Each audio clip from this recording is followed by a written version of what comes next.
ngobrol dengan Bupati Trenggalek. Bupati Ini Trenggalek. sudah boleh dibocorin ya? Boleh, Gak boleh apa-apa ya? dibocorin. Usianya baru berapa ya? 33 tahun ya. 33 tahun. Mm-mm. Ya seangkatan lah sama Ya. saya sama kamu ya, Tang. Oh ya, by the way Bupati Trenggalek itu juga pernah kuliah di sini, tapi kisahnya kayak apa nanti coba kita tanyain. Ya kan? Betul.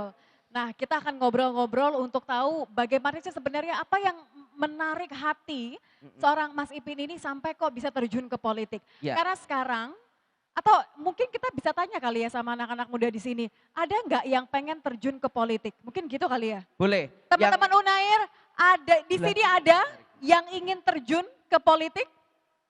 Wow, Wah banyak ya. ini serius nih, bener nih. Bener ya? Beneran itu ya. Terjun, nggak terjun bebas dong. Terjun Mereka ya. udah nggak ini ya, kalau dulu kan sempat ada tuh anak muda tuh ragu gitu kan. Kayaknya mereka sekarang mulai optimis ya Nitya ya. Oke. Atau di sini ada yang bercita-cita menjadi kepala daerah setelah lulus? Ada yang ingin jadi kepala daerah? Oh, mantap. Kalau gitu, saya rasa nanti obrolan sama, oh ada yang langsung pose kemenangan gitu kan. Saya suka Waduh, nih yang belakang. optimis-optimis seperti ini. Kenapa? Karena anak muda itu layak masuk ke politik, layak menjadi kepala daerah. Iya bener, asal jago. Yang penting ngerti, ya kan? Iya kan? Iya itu benar. Oke. Itu benar. Asal kemudian serius. Serius. Nah, Sebagai anak muda kan kita tahu rasanya punya Ya. semangat 45 gitu ya Tang ya.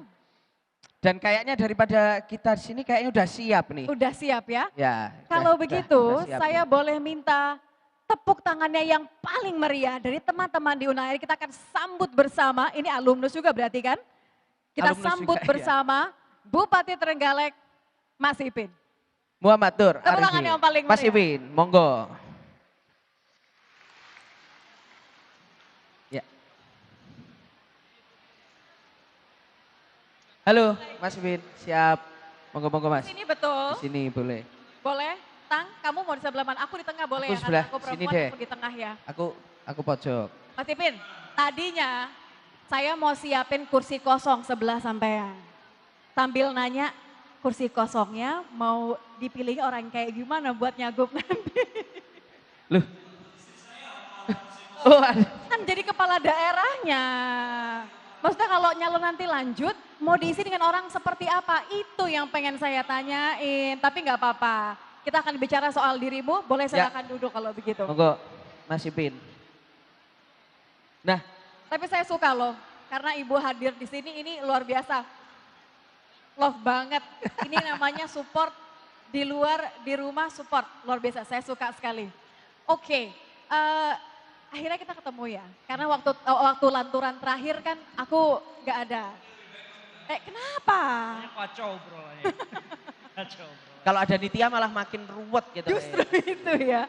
Padahal saya udah nyiapin banyak pertanyaan banget pengen tanya sama Mas Ipin, pengen tanya macam-macam. Tapi gini, ngelihat mahasiswa di sini kan mengingatkan dirimu kembali sama zaman dulu gak sih? Flashback gitu gak sih? Nostalgia gitu gak sih? Masa-masa ketika berjuang itu.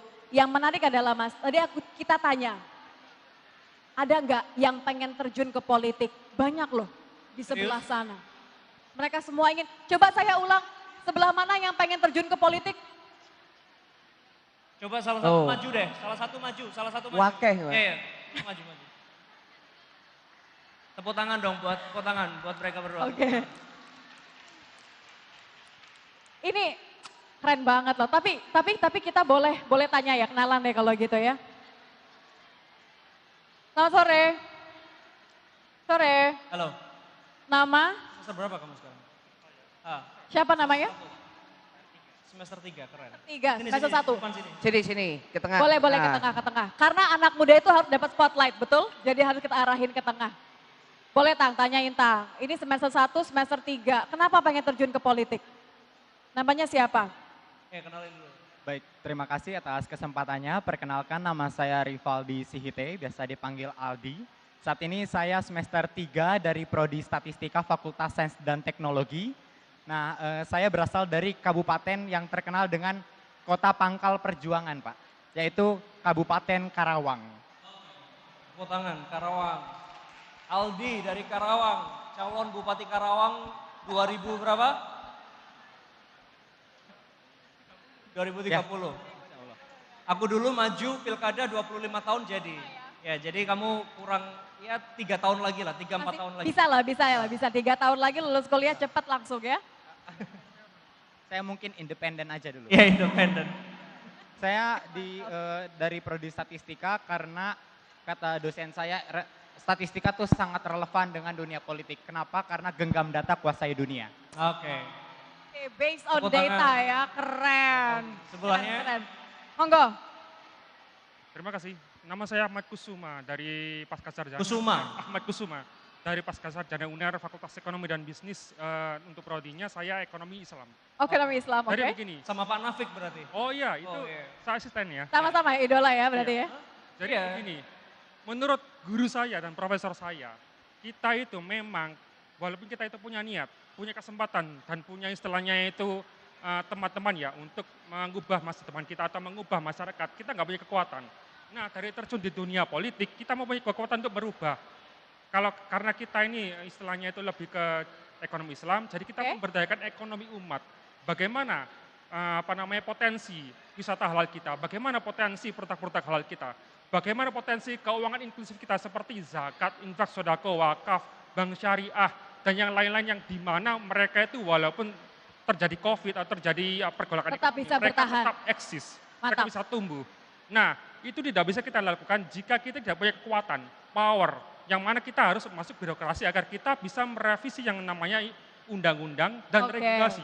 Jika kita itu tidak didukung dengan regulasi yang bagus, maka perjuangan kita akan sia-sia. Maka dari itu kita harus Mas Ipin, berkecimpung juga apa yang dalam kalah loh. Ini regulasi. udah siap dengan gagasan Enggak. dan ininya loh. Waktu pertama kali 25 tahun itu begini gak? Dia kalau mau riset penerapan ekonomi Islam yang kafah datang ke Trenggalek. Oh mantap. Ya, benar. Tepuk tangan dong buat Nanti dua teman kita ya. aku ceritain apa saja yang udah dilakuin di Trenggalek. Masih ada Tapi lagi. kita boleh masih ada lagi, biarkan masih ada teman-teman untuk duduk kali ya. Supaya nanti kita bisa Nggak apa-apa, ngobrol, masih ada lagi. tanya jawab. Oh oke. Masih ada lagi. Nah, Justru ekonomi Islam sendiri ya di Indonesia ini ya memang benar-benar disupport oleh pemerintah.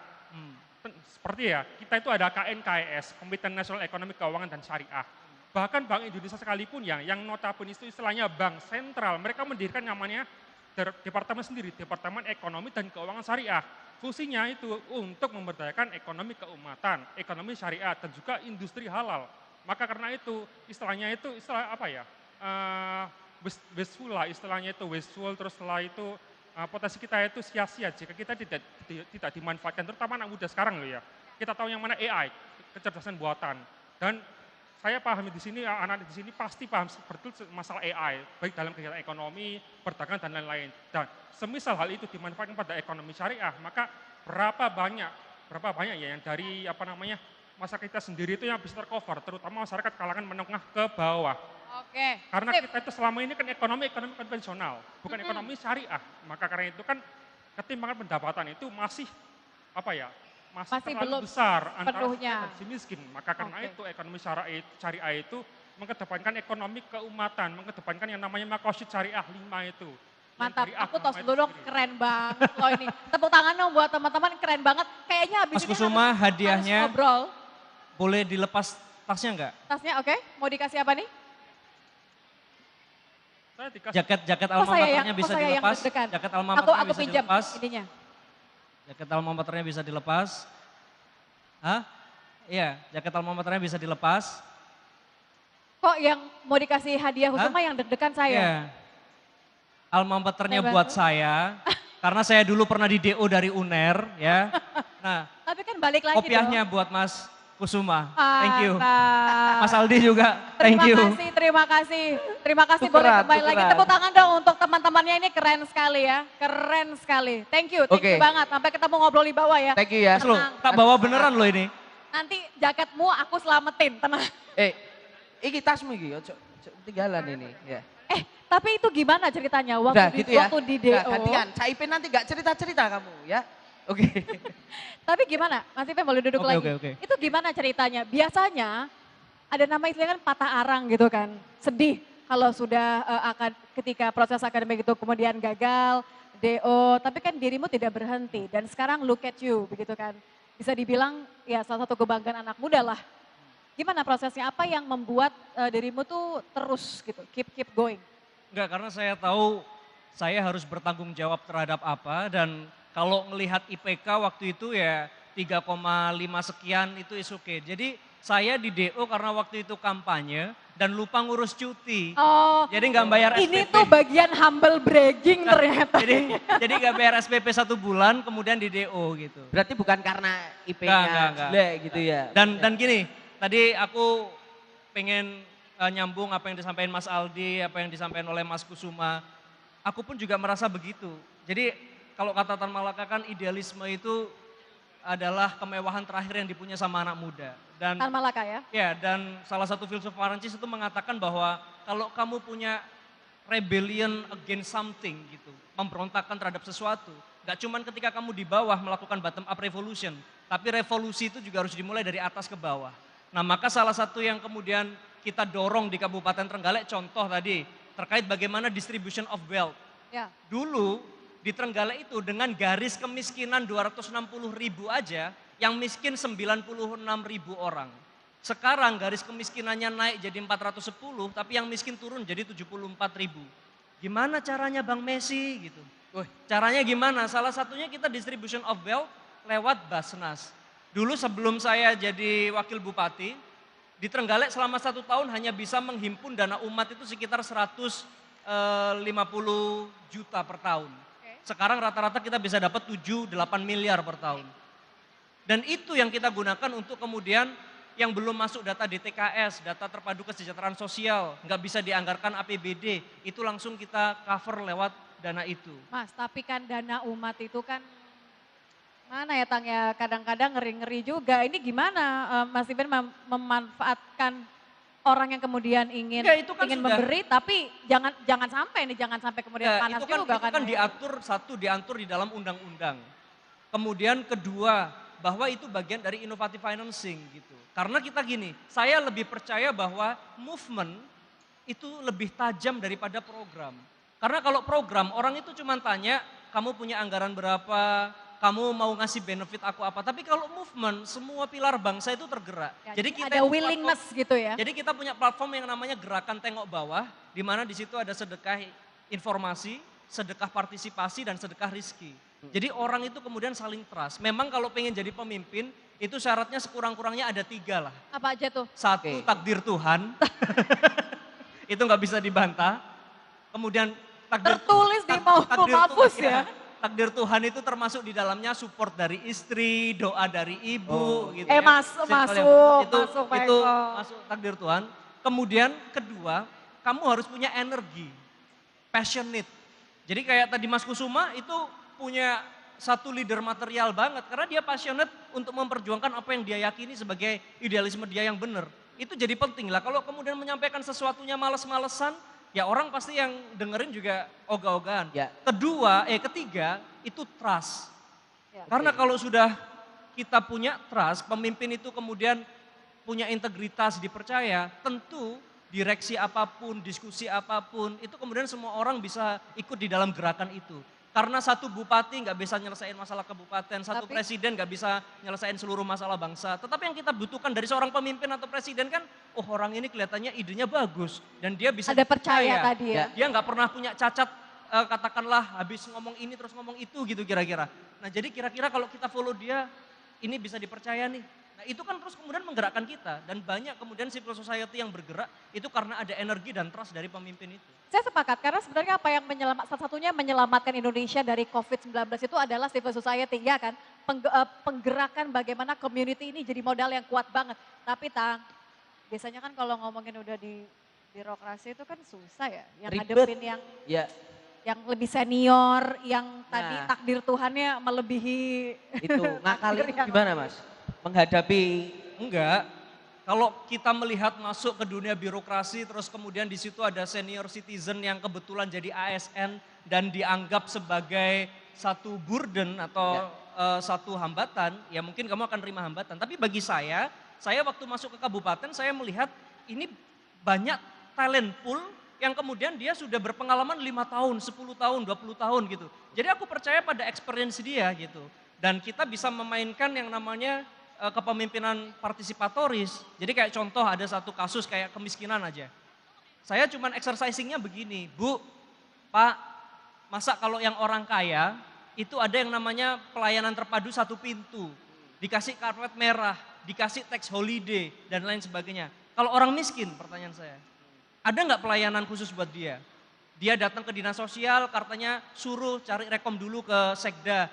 Sekda rekomnya sudah datang, balik ke dinas sosial, oh urusannya kesehatan ke dinas kesehatan. Habis itu dinas kesehatan, oh ini urusannya sama direktur rumah sakit, kan dipingpong. Nah makanya kemudian ketika seperti ada kasus kayak begitu saya tanya, pengalaman Bapak gimana? Dulu pernah ngelakuin ini hasilnya bagaimana? Oh kok gagal ya? Berarti kemudian harus ada apa? Sehingga kemudian opsi-opsi itu hasil dari exercising dan hasil dari masukan beliau-beliau. Dan kemudian saya tinggal melontarkan, Pak saya punya temen loh bupati ini, di kabupaten dia ngelakuin ini. Pak saya baca literatur loh, saya kemarin scrolling di Instagram, itu ada program kayak begini di luar negeri sana. Bisa nggak kita nyiptain itu? Meskipun kemudian regulasinya belum ada, meskipun anggarannya belum ada, tetapi ketika itu sudah jadi keputusan, itu diskresi yang dengan niat baik, itu akan jadi sesuatu yang menghasilkan. Tapi pengalaman Mas Ipin memang senior citizen ini, mereka yang mengutip ucapanmu ya, mereka yang lebih berpengalaman, mau mendengar, mau untuk kemudian mengubah. Ini karena kita bicara mengubah cara loh, iya kan? Iya, jadi gini, satu itu tadi, satu kita memberikan kepercayaan bagi mereka bahwa oke, aku menempatkan kamu bahwa kamu berpengalaman, aku tidak pernah membarter jabatan dengan sesuatu yang untuk aku pribadi. Jadi kamu follow my order itu karena aku ada representasi dari jelmaan keinginan rakyat karena rakyat memilih aku secara demokratis dengan jumlah yang besar. Jadi ya tolong ini kalau aku ngomong ini bukan aku yang mau loh, ini urusannya masyarakat. Terus kita lihat indikatornya, indikator kita masih begini. Waktu kita masuk kan kemiskinan 96 ribu. Kemiskinan 96 ribu orang gitu loh, ini mau diapain? Terus kemudian ketika saya datang, kan passion dan energinya harus dipakai. Ya. Apa energinya? Saya nginep sendiri ke rumah orang-orang miskin itu. Jadi aku bawa sleeping bag yang biasa buat camping itu, karena kalau rumahnya orang miskin di Trenggalek itu nggak ada ubinnya, tanah gitu loh. Ya tidur di situ, terus kemudian saya tanya yang punya rumah, Mbah, gadah KTP, punya KTP aja enggak gitu loh. Jadi jangankan dapat bantuan gitu, dia didaftarkan sebagai warga negara saja enggak. Gimana bisa dapat hak-haknya. Dan kalau nggak punya KTP gitu terus siapa yang mau bantu? Duit pribadi bupati, ya nggak apa-apa sih. Tapi kan kalau terus-terusan begitu negara artinya nggak berjalan dong. Makanya tadi saya bilang perlu adanya inovatif financing, tetapi yang kemudian dilindungi regulasi undang-undang. Apa itu? Salah satunya kita mainkan mekanisme Basnas, Badan Wakaf, kemudian Forum CSR. Dan akhirnya alhamdulillah sekarang kita bisa men-tackle yang belum masuk BPJS, KIS, kita bantu di sana. Dan ini nggak cuma di permasalahan sosial aja, tetapi juga di bagian ekonomi yang berbasis platform kerakyatan, kita gunakan niat baik rakyat lah. Rakyat itu nggak ada yang hatinya jelek. Okay. Buktinya adalah ketika saya pengen memberantas rentenir di salah satu pasar, dan hampir di semua pasar dulu ada rentenirnya. Cara kita apa? Cara kita kasih dulu mereka seed funding, tetapi ini caranya adalah memberikan pembiayaan dengan tanpa bunga, tanpa beban apapun. Hanya administratif itu pun dikembalikan ke koperasinya mereka. Terus kemudian tanggung jawabnya tanggung jawab renteng. Jadi katakanlah kalau di dalam itu ada 50 pedagang, satu nggak bayar, 49 yang lain itu harus nanggung. Dan di situ akhirnya apa? Itu kan cultural heritage kita ya, local wisdom yang kita punya bahwa orang Indonesia itu gotong royong, saling percaya, kalau bahasa Islamnya lita arofu gitu kan, saling mengenal satu sama lain baik gitu. Nah di situ akhirnya NPL-nya nol, terus kemudian sekarang yang mereka awalnya cuma ngakses pinjaman atau pembiayaan investasinya sekitar 3 juta, 5 juta dari BPR yang kita punya, itu sekarang mereka ngajuin KUR dengan plafon 25 juta, 50 juta. Usahanya meningkat. Dan kalau Mbak sama Mas lihat di statistik kita terkait masalah investasi di Trenggalek itu rata-rata dulu maksimal 1 tahun cuma ada 200 miliar nilainya. Kecil banget itu. Itu kalau di Karawang itu satu pabrik aja lebih dari itu. Ya. Nah tapi ini case-nya di Trenggalek. Nah tapi di zaman saya itu bisa naik 2 kali lipat jadi 400 miliar. Itu tanpa Dengan sistem yang investasi, tadi. itu tanpa investasi dari pabrikan-pabrikan besar. Salah satunya apa? Karena UMKM itu bergerak. Dan beruntung saya dibantu istri saya yang setiap tahun kemudian dia juga keliling untuk menumbuhkan ekonomi-ekonomi perempuan itu. Karena rata-rata piramida UMKM kita itu didominasi oleh para ibu-ibu. Betul. Gitu. Jadi saya percaya bahwa ya selama kita punya idealisme dan itu pengen kita taburkan, kita gambarkan di setiap kebijakan, ya jalan politik itu salah satunya yang harus ditempuh oleh teman-teman muda Oke. sekalian sih. Nah Mas, ini mungkin juga ada banyak anak-anak muda yang mereka kan, Mas Ipin kan waktu itu ketika jadi mengawali wakil bupati dulu ya waktu itu.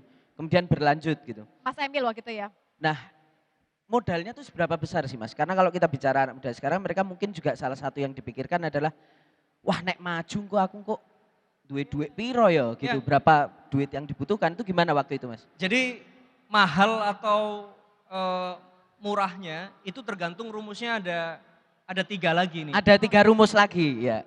Oke. Satu, lek mbok oyak kaya apa lek duduk takdirmu ya tetap nggak dapat kan gitu. Oke. Nah, tapi yang kedua dan yang ketiga adalah ada persepsi elit yang harus kamu bangun dan yang ketiga adalah ada restu alit yang harus kamu amankan. Jadi ada elit dan alit, jadi persepsi elit dan kemudian restu alit yang harus diamankan. Nah maka agar kamu kemudian nggak mau modal duit besar, ya jangan vote buying.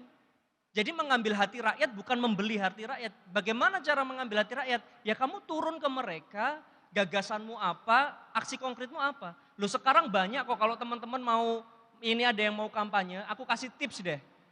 Ada apa, teman-teman kan pasti sudah familiar kayak platform Kita Bisa. Kamu kan tinggal Crowdfunding. cari di tempatmu orang yang paling butuh dibantu siapa, terus kamu upload di forum-forum seperti kitabisa.com dan lain sebagainya. Begitu ada donate masuk, kamu anterin. Orang di kampung sudah mikir bahwa, aduh mas ini baik banget gitu datang ke sini bawa bantuan. Padahal itu donasinya orang seluruh Indonesia Raya. Atau contoh kamu masih punya energi, kamu bisa muter ke dinas-dinas, ada orang yang perizinan UMKM-nya nggak beres. Kamu datang ke dinas ini, kamu bantuin. Ada orang ngurus KTP kesusahan, kamu tinggal jalan ke sana bantuin dia. Itu kan nanti jadi kantong-kantong suara kamu. Dan kamu kalau dari awal sudah terlibat untuk seperti itu, aku yakin persepsi elit nanti akan terbentuk. Karena persepsi elit itu kan melihat dinamika gerakan di bawah. Jadi persis yang saya lakukan Persepsi elit bukan melihat apa yang lagi trending sekarang ya. ya mungkin gini, kalau ngomong aku ada privilege, coba track bapakku siapa sih? Ibuku siapa sih? Mbahku siapa sih? Ada yang pengurus partai? Atau kalau pengurus partai selevel apa sih? Terus kemudian pejabat gak bapakku gitu. Ya mungkin kalau teman-teman skeptikal karena mungkin banyak pejabat sekarang atau yang majukan konsentrasi itu karena punya trah, punya apa dan segala macam. Tapi saya bisa memberanikan diri berbicara bahwa aku adalah hasil dari turun kerja ke masyarakat. Waktu itu aku bikin namanya sekolah tani. Karena aku ngelihat saudaraku di Trenggalek itu kalau cari pupuk itu harus pergi ke Tulungagung. Which is itu kabupaten sebelah. Nah jadi akhirnya saya ngundang teman-teman dari ITS, teman-teman UNER waktu itu untuk kemudian gimana caranya bikin pupuk murah ya. Yang pupuk-pupuk pabrikan itu kan sudah nggak cuan ke neraca devisa negara, barang-barang bahan bakunya impor. Akhirnya kita bikin dari sampah-sampah lokal itu jadi pupuk. Kemudian aku garansi ke petani, mau coba pupuk saya enggak? Kalau enggak panen, aku ganti duitnya. Ongkos bangkrutnya aku ganti gitu.